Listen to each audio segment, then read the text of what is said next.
get up.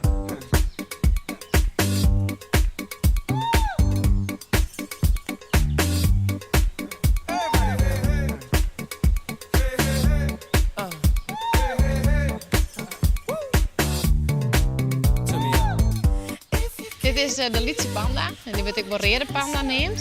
Die naam had ik gekregen omdat het natuurlijk helemaal reed van kleur is. Het is geen familie van de reuzenpanda. En je weet te vers dat de reuzenpanda de grote zwart-witte is. En daar is er geen familie van, het is een eigen soort.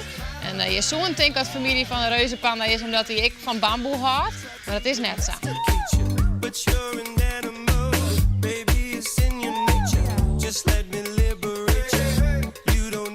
Ze komen voor in Azië, en met name in de bamboebossen.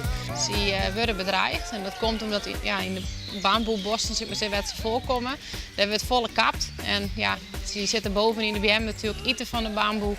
En op die manier kunnen ze gewoon net meer leven in de natuur. Ik vond hem terug de mees, omdat, vanwege de vacht. Dat is natuurlijk hartstikke zacht en dat vindt de mees heel interessant. Dus dat is de reden waarom ze dus haast uitstomen ben in de natuur. In de dierentuin zijn nog wel iets panda's te zien. En dat komt omdat er een bepaald vakprogramma bestaat. Wie zelf had ik een mansje en een wiefke. Die de aanrande jaren eigenlijk iedere jaar een jonghoorn had. Soms een tweeling. Op deze manier zorgen we ervoor dat er in de dierentuin overal nog iets panda's te zien zijn. Ze kennen ze goed klimmen omdat ze natuurlijk enorme klauwen hebben. Ze hebben flinke nagels wat ervoor zorgen dat ze de in de BM zetten kunnen en heel makkelijk de BM in klimmen kunnen. Onder de fjutzolen hebben ze alle hieren zitten.